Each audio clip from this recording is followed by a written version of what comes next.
good morning, everyone. I want to welcome to this conversation about one of the most pressing, challenging we have in aviation today. How we navigate the path to net zero carbon emissions by 2050. And I have the honor to moderate this panel with three distinguished panelists, and I'm going to invite you to the stage now. Please, Dr. Kara Kockman from UT Austin.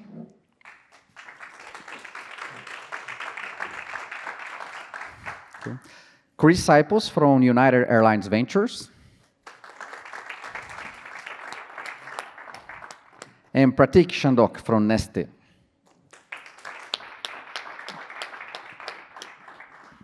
Please have a seat. So aviation is under an enormous pressure to decarbonize, to achieve net zero carbon emissions by 2050. And yet the roadmap to decarbonization is anything but straightforward. Right? Most believe that SAF, sustainable aviation fuel, is the most viable short-term solution to decarbonize, but production is not scaling up fast enough, right? Hydrogen, electric propulsion, they have a potential, but technological and also infrastructure challenges, they keep pushing timelines further. So that's why in this space we see airlines, industry, investors asking, who's going to pay the burden of this decarbonization effort? Recent discussions also showed the urgency and the friction of this debate. A recent statement from Willie Walsh, IATA CEO, made the headlines for criticizing the European policymakers, for example, arguing that mandates, ambitious mandates without the necessary incentives risk undermining the industry's ability to decarbonize by 2050. And this is one of the debates we're going to have, right? Is policy driving progress, or is it outpacing reality? Right? We need to understand where we are. But that is also the economic side. Okay? Decarbonization comes at a cost. And who bears the cost of decarbonization? The passengers or industry and governments? They have a smarter solution for that. Those are the points we're going to deep dive here. But before we start the questions, I will ask the panelists to introduce themselves briefly, right? What do you do so the audience can know us better? I'd like to start with Kara, please. Hi, everybody. Thanks for waking up an hour early today to see us. It's a nice room. I teach just down the street at UT Austin. I've been there 26 years. I'm in the Department of Civil Architectural and Environmental Engineering. I'm in the transportation group, and my area of focus is travel demand forecasting in order to kind of simulate urban systems or travel, and it can be globally as well, and then the economic, environmental, and also safety impacts of those choices. Teach a class in design in addition to like statistics and economics and travel demand forecasting. So it's nice to meet you all. Thank you. Chris, please. Yep. Hi, everyone. My name is Chris Cypos. I'm with United Airlines Sustainable Flight Fund. So we invest in the sustainable aviation fuel supply chain and startups that are looking to progress SAF and its production out there. So I've been with the fund a little over a year. We're a bit unique in that we brought in outside capital to facilitate this venture. So there's 22 LPs in total, so investors in the fund, including United, that range from other airlines, aircraft manufacturers, folks within the traditional energy space, as well as the tech industry and folks that rely on aviation for their kind of commercial livelihoods, we'll say. So yeah, just making investments in the space and looking forward to the panel.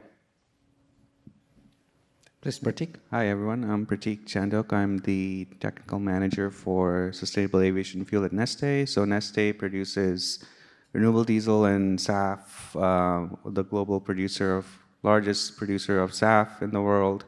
I've been with the company since 2017.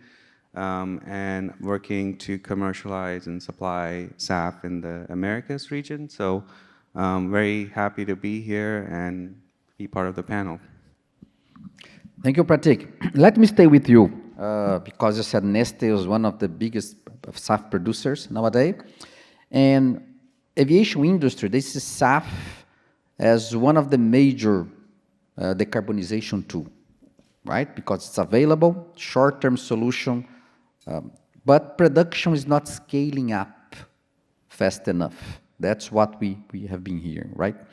So from a technical and a logistical standpoint, what are the challenges or the biggest hurdles to scale up SAF production, and how can we overcome them? Very good If you can explain, sorry, just to interrupt you, because maybe I'm not sure how familiar the audience is with SAF. If you can just briefly explain as well what is SAF, how it helps to decarbonize the industry. So starting off with what SAF is sustainable aviation fuel. It's produced from feedstock that is non-crude based, so non-petroleum. So this feedstock can be oils and greases, or it could be lignocellulosics or woody biomass, waste, residue. Used cooking oil, for example, can be used to produce SAF. So anything that is not petroleum based. There are around 8 technologies that are approved right now that can produce SAF. So you cannot just make SAF for something. You have their approved methods to make it. And that is all governed by the ASTM society. They approve all of these different pathways to make it. So for Neste, we may use what we call HEFA process, which is hydroprocessed esters and fatty acids, which is essentially used cooking oil, animal fat, kind of oils and greases type material for feedstock. SAF, on its life cycle basis, it's a drop-in fuel life cycle. And if you look at it, it could be anywhere from as high as 80%, 90% reduction in CO2 when used. The only caveat is that right now you have to blend the fuel into petroleum jet. So there are limits set at what technology is used and how much ratio you can how much of that SAF can you blend into jet. So it could be as high as 50%. And once it's blended, it can be used without any modifications to your aircrafts or engines. It can use the same infrastructure that is used by petroleum jet at the moment. So it's very advantageous that way. So that's pretty much what SAF is. So just to understand in simple words, SAF still emits the same amount of carbon as Jet A, right? As the fossil Correct. fuel. Yes. However, the Correct. way it's produced is where the magic happens, right? Correct. Because it, depending on the feedstock, but most of the feedstock, they remove carbon from the air, Yep. right? So the balance, we can say the net carbon emission can be close to zero, right? Depending on the pathway. Correct. That's what I meant by life cycle. So basically, from the collection of the feedstock to transportation, production, transportation to a facility, blending, and sending it on an aircraft, all of that emissions are accounted for, and that's what I meant by life cycle. But when it's combusted in an engine, it is a carbon-hydrogen fuel. So it's a hydrocarbon. So it will burn the same way as jet fuel would. It will emit the same amount of CO2 as jet fuel does. But what we do is we count it over the life cycle of the product, just not combustion. Yeah, it looks quite simple. So what are the biggest challenges then to scale up production? Yeah, so that's where we are at the moment. Actually, the commercialization supply of this fuel has probably started about 4 or 5 years ago, and it's primarily driven by policy. So that's one of the key items. It's used widely in the U.S. We supply to multiple airports. So if you're flying out of San Francisco or LAX, our fuel is there. But it is a very small amount. So if you can just see the amount of jet fuel that was combusted in billions of gallons last year, SAF made up about 0.5% of that. So there's quite a few ways to go in terms of increasing that supply, and there's a lot of issues on the technology and on the technical front that kind of caused this. And Primarily, it's feedstock availability, feedstock sourcing. That is a key challenge because feedstock is definitely something that is scarce in a way that it's hard to access. So if, for example, use cooking oil, you have to find the restaurants or you have to go to the stadium to collect this. So there's not a lot of companies, industries that are actually doing this. So you have to figure out how to build your supply chain, which can be quite expensive. And the amount of fuel that we need to decarbonize aviation, the feedstock pool isn't that large. So we have to continue to innovate to find new types of feedstocks to be able to do that. So one of the promising technologies, power to liquids, where CO2 is your feedstock, is quite looked at really closely because that is abundant, and we have plenty of that. So that is one thing. It's really also about cost, pricing, and availability, because cost of it is almost 2 to 5 times more than regular jet fuel. If you look at an airline, and Chris can probably attest to this, it's 30 to 40% of the cost of their operation is fuel. So if you can imagine, if it's a price hike in their jet fuel procurement, that is quite a bit of a significant cost barrier for them. So cost is key, but cost is also what you can say. What can we do to reduce that? Is make efficient production, come up with technologies that are efficient, cost efficient, that can be scaled. That's the key point. You have to be able to scale the technology in order to be able to reduce its cost. Obviously, feedstock diversification is, as I talked about, is a key challenge, the key contributor to cost of making the fuel. So anything we can do to diversify, to reduce our feedstock costs would be also something that will help with this, overcome this supply challenge.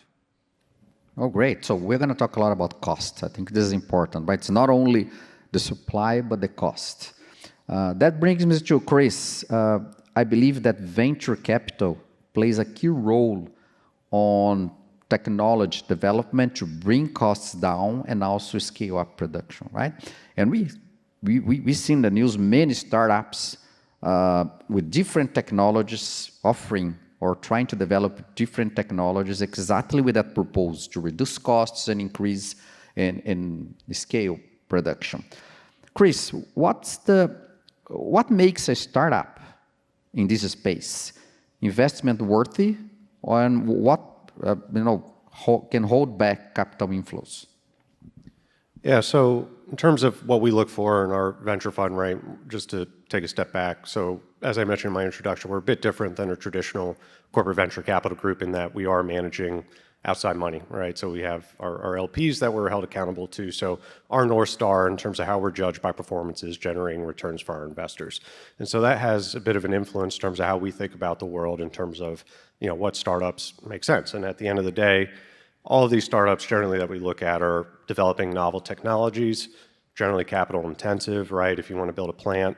And the key distinction I want to make, though, is that we invest in companies, not technologies. And so when we look at what makes a worthy investment, it's not only obviously the technology that they're developing, which will drive down the cost that Pratik mentioned, but it's having the teams in place that understand how to take that from the lab to commercialization.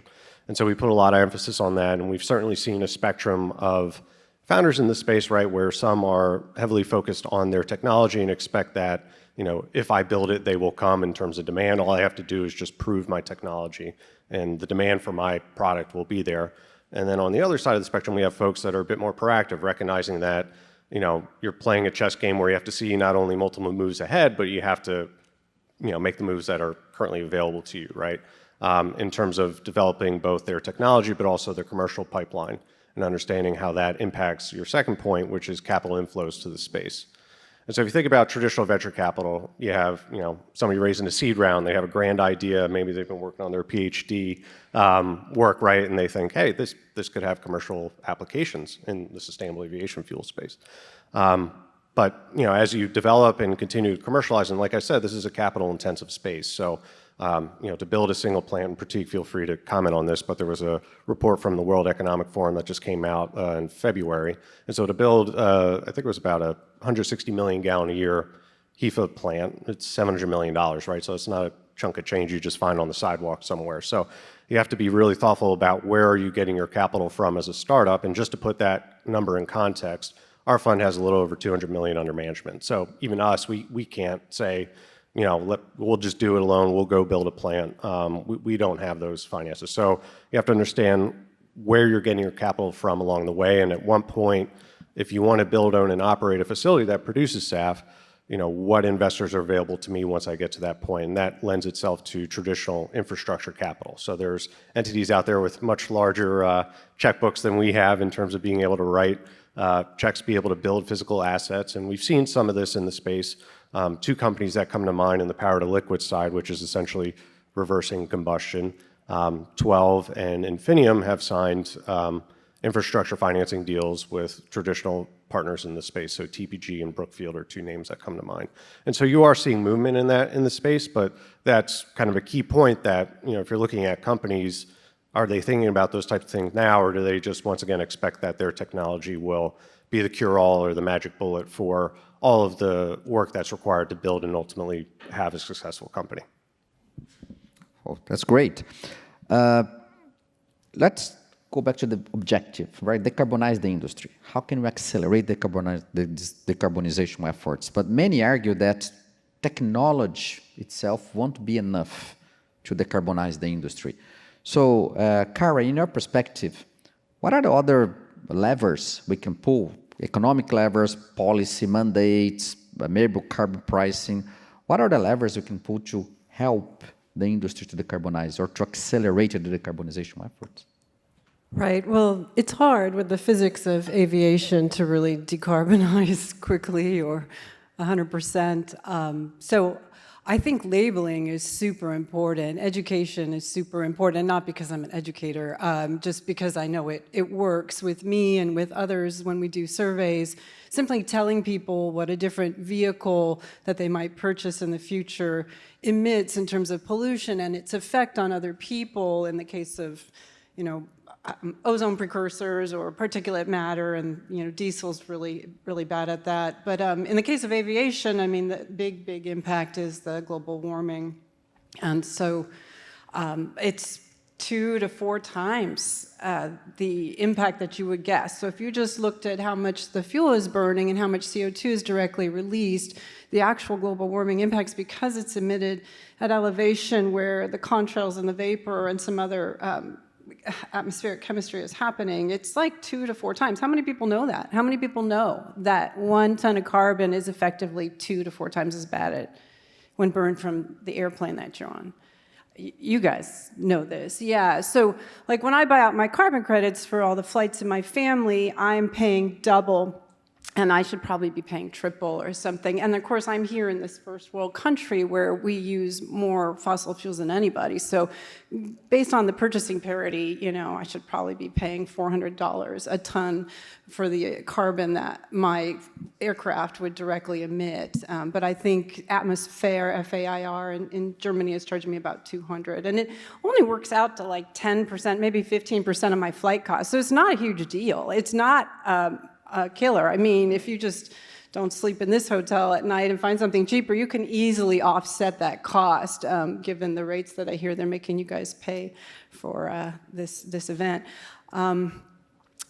So I do think pricing is super important, and it's not going to, even though in your bottom line at United it might be 30% fuel cost right now, and of course I do think that will be fully passed along given the tight margins in the aviation industry, because those aircraft are so expensive. I mean, this is a luxury good, okay, so don't kid yourselves.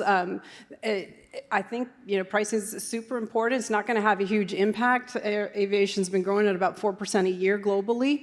We're really lucky that China is trying to keep people on the ground with the high-speed rail, although high-speed also has really high drag, so you really need to fill those vehicles, those trains. So yeah, I think we've got amazing yield. We're seating, you know, most of those seats are full in the US. Other countries are still coming along and they have lower occupancies. But yeah, I would also gamify it. I would tell people, Try not to fly more than 10,000 miles a year, everybody in your family. And most Americans, they don't do it anyway. That's not going to hit them. But the people who come to this event, yes, a lot of these people are big flyers. It is by far their biggest contribution to global warming is the flights they take each year. So kind of trying to budget that, maybe negotiate for virtual meetings, but I do want you also to know that your work-related travel is less than a third of total air use. So most is vacationing, and those are real experiences that people want to have. So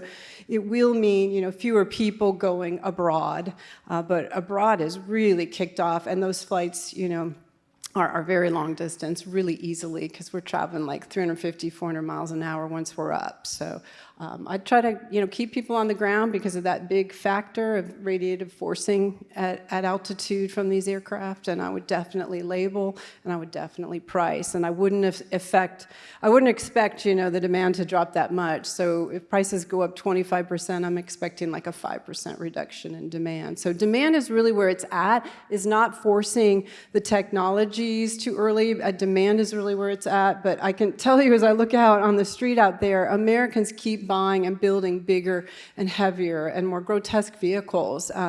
Even if they're battery powered, there's so much embodied energy, and we're not even talking about embodied, but the airports, the rail lines, the stations, these are all really expensive things with a lot of back office operations that also consume a lot of energy, even a bus system, right? So having an individual manage his or her own travel directly would tends to save quite a lot. And that's why buses are so expensive. They're like $2 a passenger mile, whereas if I drive myself, it's like 50 cents. Marginal cost probably 20 cents, and in my electric vehicle, probably 5-10 cents a mile. So there's lots of economic stuff. I think we have another question coming up, so I'll get into that more then. No problem. But I'd like to explore this a little bit more, because you mentioned first, trying to keep people on the ground as much as possible, but virtual meetings, whatever. But I believe after COVID, then the virtual meetings, they exploded, right? That was the only option. But they're still there, right? Now we have more virtual meetings than anything else.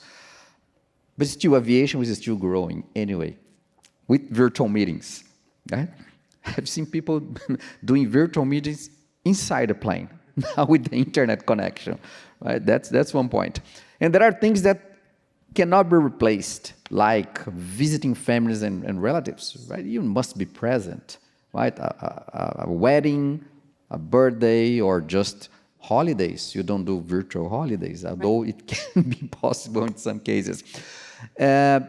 So aviation is still growing. That's my point. But then we come to cost. You mentioned that, we can offset the flights. And if you ask people, are you willing to pay more to offset your carbon footprint? Most you say yes.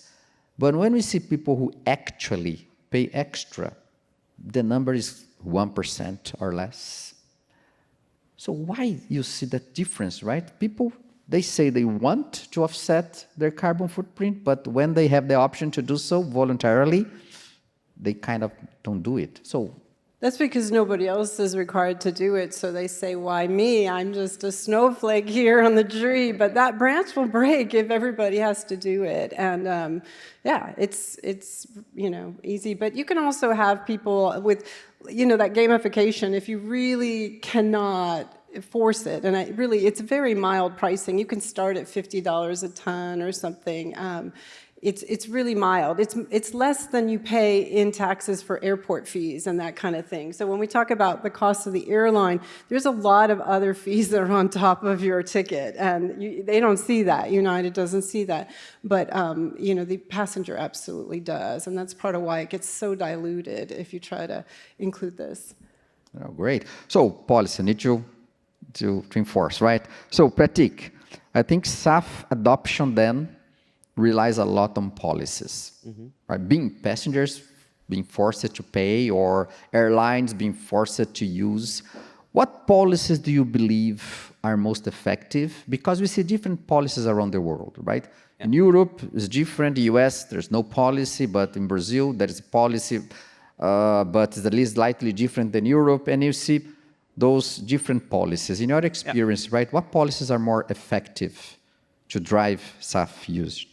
So I would say, I wouldn't say one policy is better than other policy. I would say everything is required to do this, and as you had mentioned, the customer willingness to pay is a big deal. You know, when you say you're going to pay, and then when it comes time to click on the sustainable fund on the United, when you book your ticket at the bottom, it says $3, $4, $5 to pay for the fund. I don't think a lot of people click on that. But maybe, you know, Chris, you have different opinion there. But just talking about policy, so in the US, there's a bunch of different policies actually available for SAF. And so we've got the federal RFS renewable fuel standard that allows, that gives you credits for sustainable fuels, including aviation. And then you have state level policies, you know, in California, for example, has their LCFS, low carbon fuel standard, and that's where what we really need is a comprehensive package of policies, both at federal and state, that allows us to bring the cost of that fuel down, and that makes it even more appealing to airlines and customers to actually buy the fuel. So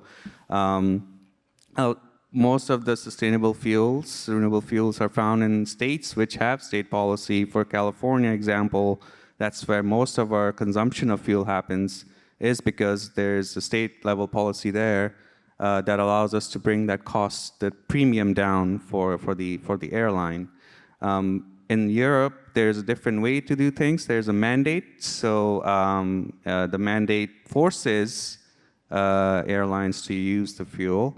Although the mandated party is not the airline, it's the oil producers, or the producers of fossil fuels that bear that. But it is a mandate there.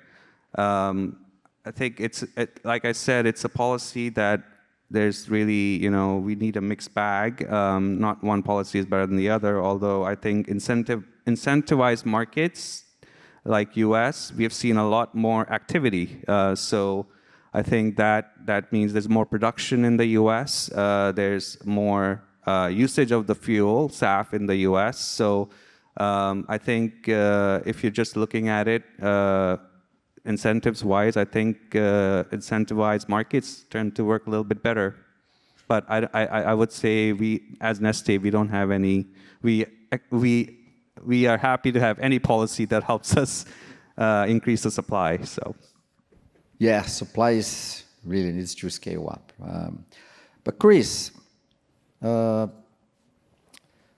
we see the challenges in scaling supply.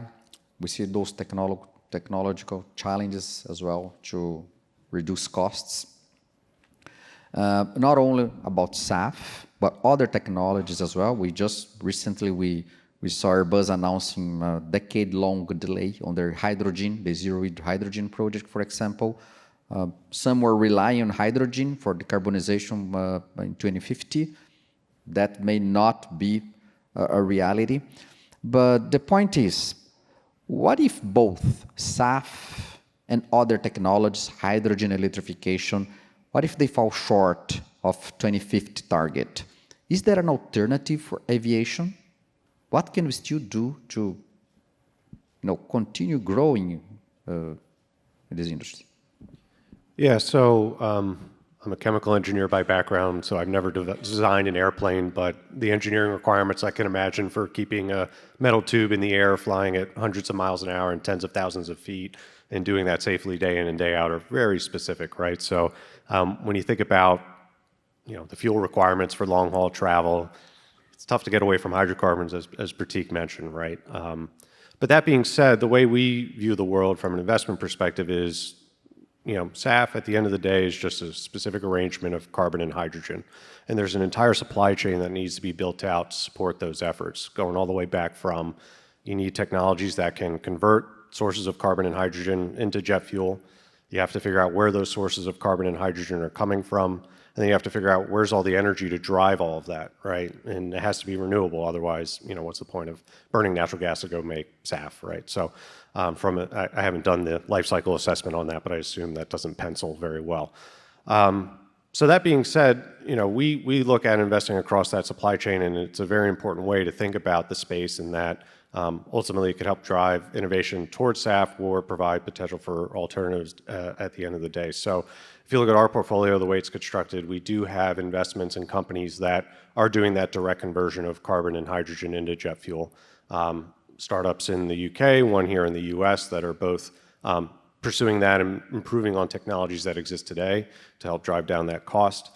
We have investments in carbon capture companies, so point source carbon capture, so bolting technology up to existing emitters and be able to purify and concentrate the emissions from there that can either be sold to somebody else for whatever purpose. We recently announced an investment in a company called Heirloom, which is our first direct air capture investment. So the air we are all breathing right now has, I forget what the ppm levels are at this point in time, but how much is it?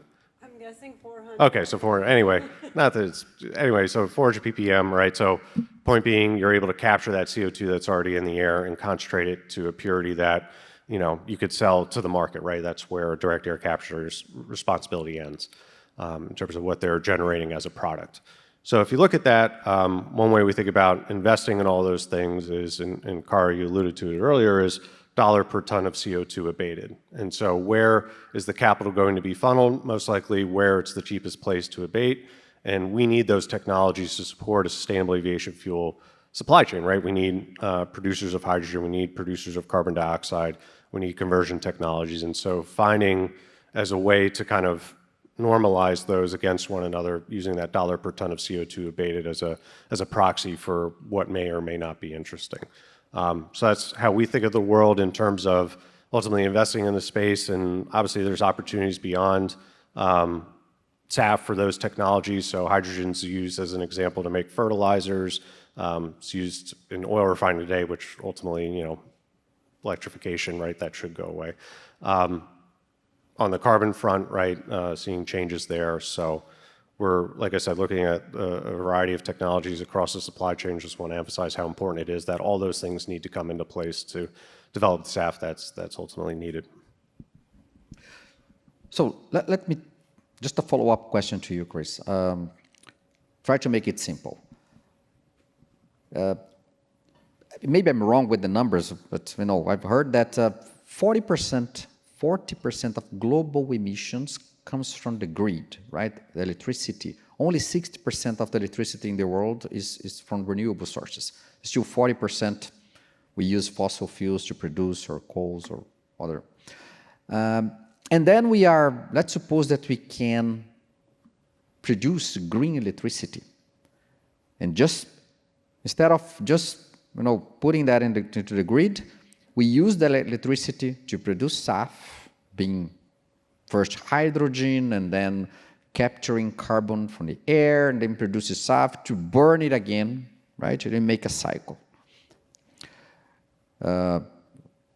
Is there another simpler way to do it, to decarbonize? Because then we need to produce SAF. I know Pratik, you may not like it because your business is producing SAF, scaling up SAF, I understand. But then come to aviation alternatives in case those SAF is not widely available.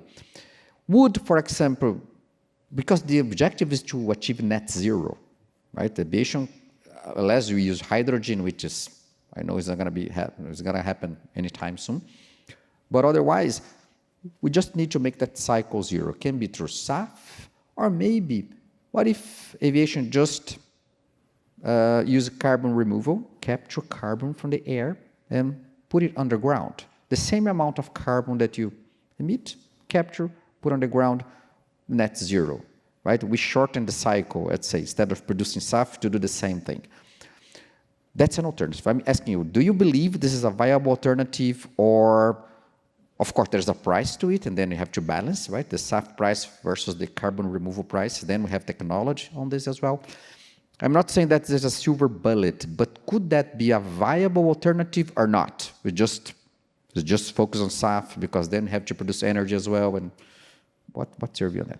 Yeah, so one thing, just before I dive into that question, I want to point out is that a lot of those trade-offs are options, right? Do I put it underground? Do I make fuel with it? Do I just continue to emitting it. It's very specific to the circumstances that you are encountering as an entity, right? So for example, if I have a wind farm in Kansas and able to make electricity for 2 cents a kilowatt hour, well, what can I do with that, right? There's options because I'm limited by my geography. Is there CO2 infrastructure to be able to put it underground in the first place? If not, what else can I do with it? If the grid's not there, okay, like do I make fuel? So point being, I think it's very circumstance dependent around what is out there in terms of availability. And it's almost like not project by project basis, but you really have to think through that it's not going to be one or the other. It's going to be kind of what makes the most sense for what is available to you as a company. So that being said, I am not, an expert on our, decarbonization goals or things of that nature. I'm an simple investor. So, in terms of how we bake out our roadmap and have our plans to net zero, that's another group that handles that for us. But from a physical perspective, obviously the optionality for DAC is to, like I said, when we look at Heirloom for our investment, where their responsibility ends is getting the carbon in a form that is concentrated and it's removing it from the air. What happens after that, like I said, is circumstance dependent, right? If the best option is to make fuel, you'll go make fuel. If somebody's willing to pay you more to go put it underground, and I'm not saying that's an airline necessarily, just anybody, right? You put it underground. And, those are kind of the options there, so. You just need to find out what technology is more promising and evaluate and continue investing. Yeah. Right? Go ahead, sorry. Can I comment on the carbon, the reduction or attraction? And I think that kind of thinking is there, and I think the only thing you have to keep in mind is that gives a license to operate for the oil companies to continue to produce fossil, and I think that's how I see it. If they say, oh, we will just take the CO2 and put it under the ground, I'm going to still produce fossil fuel, and I think that's the thinking we need to get out of, is that we need to reduce our consumption of fossil fuels. I think Kara mentioned that 2 to 4 times effect of radiation forcing due to airplanes, and this is non-CO2 emissions that we're talking about, has a larger impact than actual CO2 produced during combustion. So the contrails, for example, can increase greenhouse gas warming because they provide kind of a cover where the greenhouse gases cannot escape to space. So I think we need to keep in mind that these kind of CO2 reduction, extraction, or needs to be paired with how much more fossil fuels you want to combust. So I don't know, Kara, if you have anything on that. Yeah, I don't think carbon capture and sequestration is going anywhere fast. According to my colleagues, we have some of the best geoscientists at UT in the world, absolutely, and so I'm around them all the time. And yeah, 400 parts per million may sound like a lot, but it's really slim pickings. Most of the air, I guess, is oxides of nitrogen, believe it or not. So, yeah, any other questions for me? Absolutely. There's one here I want to explore a bit more because I'm also an engineer, but I have a passion for economics. And, engineers, they can do anything, right, as an engineer say, but there is a cost, right? How much will be invested to that in terms of technology? And that's the point, cost. Someone has to pay the decarbonization cost. We know that. And in economics, we know if the price goes up, demand goes down, right? If you pass this cost on to passengers and ticket prices go up, the demand we expect to go down. Airlines, they don't want it. This is why they are looking for alternatives. So my question to you is there an alternative rather than passing those costs on straight to passengers? Because the airlines, they can't absorb those costs, being SAF, being carbon or pricing or whatever. They can't. They don't have a balance sheet that is strong enough to absorb those costs. So those costs need to pass on. So passenger is one alternative. But is there any other, you believe? Well, you should ask Donald and Elon if they have anything for you. But typically, I think, yeah, we should all be paying full cost for whatever it is we do, whether we spill our coffee on the floor and we don't clean it up, or we emit tailpipe, or power plant emissions. We should all be paying full freight. Otherwise, we're over-consuming, which is clearly the case with aviation. I mean, it's pretty grotesque. And a lot of people, their businesses pay for, whether it's an expensive hotel room or it's a business class flight, or they fly so much they get upgraded. And once we talk about business class and first class, we are talking like 10 to 20 times the effects of staying on the ground. So it's really obnoxious, and we absolutely should have cash-out policies. That's super simple. Any business, including your own, should have cash-out policies for those first and business class travelers. If any of your colleagues fly that way, same thing with Embraer. Yeah, so they would normally, they could, pocket $1,000 just to go sit in the back. Now, of course, tall, heavy people have problems with this sometimes, so you can do economy plus, but you can really bring your carbon emissions down dramatically, and that's an easy win-win. So I think, everybody should be paying full freight, whatever it is. The negative externalities of our lifestyles are very serious, whether it's noise or it's pollution or it's crashes.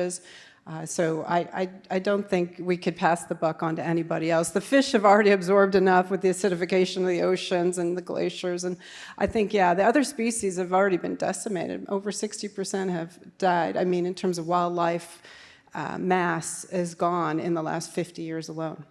Yeah, and if the cost is passed on to passengers, you do believe that demand will, for air travel, right? will be so reduced. Let's say we double. So typically with a lot of demand equations, the elasticity is about 25%. So if you double the price of an air ticket, you might lose about 25, maybe 30% of your demand. But people are still going to, they're just going to save up. They're going to take it from somewhere else. These are typically, higher income people, even though it may be going to see a child or a family member, something really important. Maybe the child doesn't go take that job in New York or London. Our kids are flying the nest far these days because we allow it. We don't pass the full freight on to these travelers. And so they are often living wherever the heck they want. At least the American household has been that way for decades. So yeah, let them work closer to home. Big deal. Don't take that number one job. Take that number two job. It's not a killer. We already grossly overconsume. I don't know if you guys have read how much petroleum produced, but it's like having 300 people at your beck and call working for you day and night. It's like being a plantation owner, basically, if you live in a developed country on average. And the people flying first class and business class, they probably have a couple of thousand slaves dedicated to them in terms of the energy of the fossil fuels that they're pulling out of the ground to support that lifestyle. Yeah, let's stay with you for a while, Carol, because, aviation, okay, this is one mode of transportation, but we have alternatives, not for everything, but, short distance, we have cars, electric vehicles nowadays, right? They're popular in terms of decarbonization. I'm not going into details how the battery is made, just about the carbon emissions of that trip. But we have high-speed rail. High-speed rail have challenges because the infrastructure is fixed, right? It's expensive to build. I doubt it's totally carbon-free, that infrastructure. But we also see crazy travels like, there are companies developing supersonic aircraft. And that, I assume, is a lot of carbon for just a few people flying on it at a high speed. And if you want to go beyond, we are already seeing people going to space. They go up and down to the same place with a lot of carbon emissions there. But do you see, all these changes as well, reshaping the demand for air travel, road transportation, high-speed rail, supersonic travel, or no, you believe people continue to fly? I'm asking because there are people in some airlines, they believe, no, demand will continue to grow, regardless. People will pay the price, nothing will change, life goes on. But you see a lot of change happening, not only in aviation, but around everything related to decarbonization. How do you see that? Right. So, like in terms of, I was talking about cabin cash out, where the first class or the premium travelers would be given the equivalent of the coach class, and they would step back into coach class, and they would say, "This is a big win for me." They would maybe bring their family member along and fly together to that work destination. But you can incentivize, mode shifts. And the problem with ground travel is it's pretty slow. So a diesel bus that's full is actually a great option these days. Electric buses are tricky, right, because of the range limitations, and then the charging and swapping out the batteries is difficult to do given the body types. But they are doing it in China, like the Apollo Go, which is the equivalent of Waymo. They are swapping out those batteries in like 5 minutes. So it's pretty amazing. But that is a fleet, a managed fleet. It's not private individual vehicles. And yeah, I think with self-driving cars, you're going to lose a lot of your shorter range, regional jets, which is good because regional jets are pretty inefficient because that thrust to depart the Earth and get up to altitude consumes a lot of that energy. The cruising is not as bad, but I think, keeping people on the ground, but they're not going to be able to go that far. They'll have to stop at a hotel. And if you wanted to, try to keep people on the ground, I guess you'd have to go by boat across the ocean, which is a really long, duration trip. So there'll just be a lot fewer international and then short distance. If we price it right, if we make people pay full freight for their choice of anything, including, the vehicles that we're driving around right now, we're not paying full freight. And of course, we're not paying full freight when you get on a local bus, but long-distance buses are way more cost-effective than local buses. I mentioned $2 per passenger mile earlier, but the Greyhounds and the megabuses, that's about 25 cents a passenger mile. Yeah, but then there's time inconvenience as well, right? Yep, the time. Yeah. So, Pratik, going back to you you mentioned that Neste produces SAF nowadays with the HEFA process, which is basically used cooking oil, animal fat, those things. But I understand there is a limit, at least nowadays, with those feedstock availability, right? So we cannot scale up to the amount of supply that the industry needs. But then we have also concerns on other feedstocks, like land use. Some feedstocks are not allowed under European mandates, for example. We have, true emissions reduction because we need to understand the life cycle emissions of those SAF. So how to ensure that SAF remains a genuinely, sustainable solution in the long run?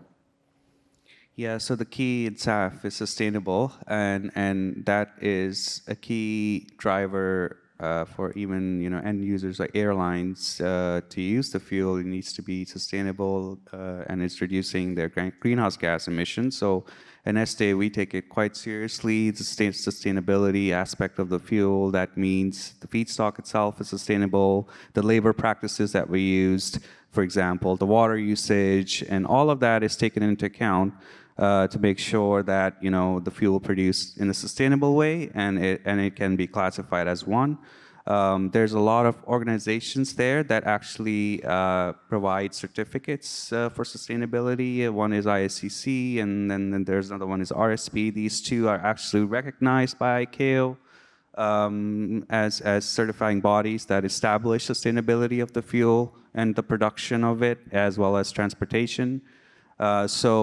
I think continued developments into the frameworks for sustainability is quite important. There's a lot of different. The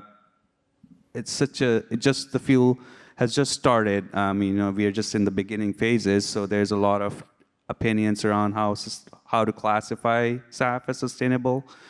So we just need to make sure that we are aligned on which way or how do we classify sustainability, that we are not, so we can avoid things like greenwashing and labeling feedstocks that are, could be sustainable, but just because of their perception by the authorities, they might not want to do it. We need to ensure that, every feedstock that is available, as Cesar mentioned, that, there's limitations. So we just have to find that balance where we say that, yes, the feedstocks are sustainable also, and also available, to be able to produce these fuels. I mean, this is a large effort, beginning phases of it, so there's a lot of different ways we can go about it, but we really need a sustainable approach for that, sustained approach. Great. And Chris, my last question to you. United Airlines has been a leader in SAF usage, but that's an exception because the voluntary market for SAF is not materializing as many were expecting. So what else airlines can do beyond investments, or offtake agreements, voluntary offtake agreements to ensure a SAF ecosystem in the long run? Yeah, so for us at the fund, I think it's important for us to be able to get out in forums like this to talk about kind of types of things that we're seeing, right, in terms of integrated supply chains, the fact that it requires a lot of integration, right, of different technologies and being developed simultaneously to be able to, get to a point where SAF is at a lower cost than it is today. So it's about doing that as well as, I think, integrating, which we are today, within our existing United ecosystem, right, in terms of leveraging the relationships that we have with our investors in the fund, our sustainability team within United, our communications team, legal team, right? Everybody that's kind of looking at this stuff. Because I think at the end of the day, at least for us as investors, right, and venture investors at that, not to sound too off base here, but we get to kind of take a peek into the future, right? So we get to see what companies are putting money into today and what the potential impacts of those investments will be and what their work will be in the future. So like I said, just being able to get out here and talk about what we're seeing is kind of, at least from our fund perspective, what we think is valuable, obviously, in addition to the capital we can deploy. Great. So we'll have a final question for the panelists now, but I want to leave some time for the audience here as well. If you have questions after this round, please, there's a microphone there. I just ask you to line up there and ask the questions you may have to the panelists. But Kara, just to conclude now, the question is the same for all of you. So given everything we discussed, technological challenges, investment, supply, costs, demand, what do you think? And we still have the challenge. The challenge is still there. We need to decarbonize the aviation industry by 2050. That's the goal. It's still there. What do you believe is the biggest challenge we need to overcome? And something that must happen in the next 5 years, right? Because you also have to think about the short term. Otherwise, people will say, oh, no, in 2040, there will be a solution. No, what we need to do in the next 5 years, what's the biggest challenge so we can achieve net zero in 2050? Yeah, given the physics, again, I don't think that the industry, especially with the embodied energy, even travel on the ground, it's almost impossible to make it truly zero. So I do think you need to raise the revenues that you can, start increasing that price on carbon and showing that, labeling, being really clear, and then using that in much more cost-effective ways to pull carbon out of other systems and other streams. So I do think we should aim for a 50% reduction. We're still growing 4% a year, you guys. So if we have a 50% reduction in demand, we're still going to be at this level of demand in 20 years. It'll probably just kind of cancel each other. And yeah, the aircraft need to change too, obviously. We didn't talk about that at all, you guys, but there are ways to add batteries for the thrust to get off the ground. And then there are, I do think there will be clean hydrogen at some point, but that's pretty far off. And then we also have a population collapse coming. So that'll reduce demand eventually. But believe me, these kinds of people that we're producing are high consumers. So that's going to keep happening. I don't think this industry will decarbonize in a direct sense, but I think that they have the funds. These are people, who are spending a lot of money just on the taxes for those tickets, that they can easily put it into better uses, and that's how they would decarbonize. Great. Chris, what's your view? Yeah, I think where I'll take it is past life. I was at a startup, alternative protein startup, and went to go scale up technology from the lab to commercial scale. And I think one of the challenges that we see is more in the tactical sense of, it's not just, and I talked about this earlier, it's not just about proving your technology. It's not just about getting to that magic yield number, that magic productivity number for a process. There's so many other things that need to happen and have to be built brick by brick. And each time you add another brick, you have to think about what's going into that. So just as an example for the SAF supply chain, say you have a new power to liquids technology. Well, where am I getting my feedstock from? Who are the players in that in terms of providing me with my carbon and my hydrogen? Where am I getting my power from? What sort of regulatory environment am I going to be operating in? What sort of incentives and mandates will be out there? How do I think about signing contracts with airlines or other companies that have airline-related emissions, right? So point being, in order to have a successful company that ultimately produces sustainable aviation fuel or something that supports that supply chain, it has to be this brick-by-brick approach, and that's not trivial, right? Especially when you talk in the startup world where, by definition, you are inherently constrained on people, time, and finances. And so it's about finding those teams and people that recognize that and have the ability to execute on those plans and those visions ultimately to get to like I said, at the end of the point where you have a successful company which can address the goals that have been set out there by folks. So, Great, Pratik. I'd say the single thing that's important in the next 5 years, really affordability. I think reducing the price and cost of SAF. I do believe aviation growing at 4% year over year. It's continued trend. So if people are not flying less, or if they're not able to find alternatives, then we really need to look at the core issue, which is the usage of petroleum. So for us, that means to displace as much of it as possible. So we will continue to scale our production and continue to try to get those costs reduced. And I think one of the key levers to pull there is policy, a sustainable policy that is long-term, not 1 year, another government comes in, kicks the policy out.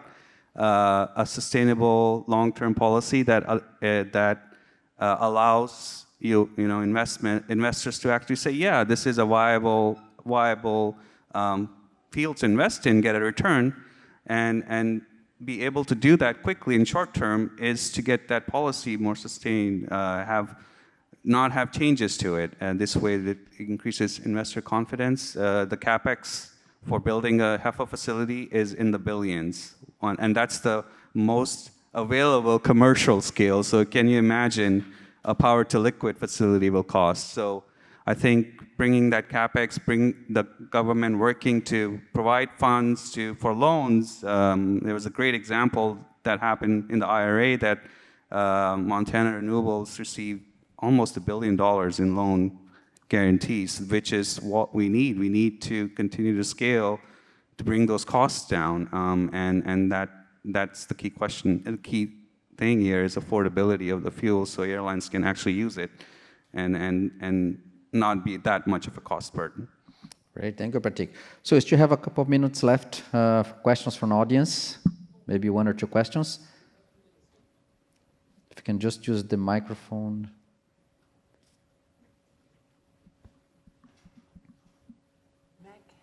No?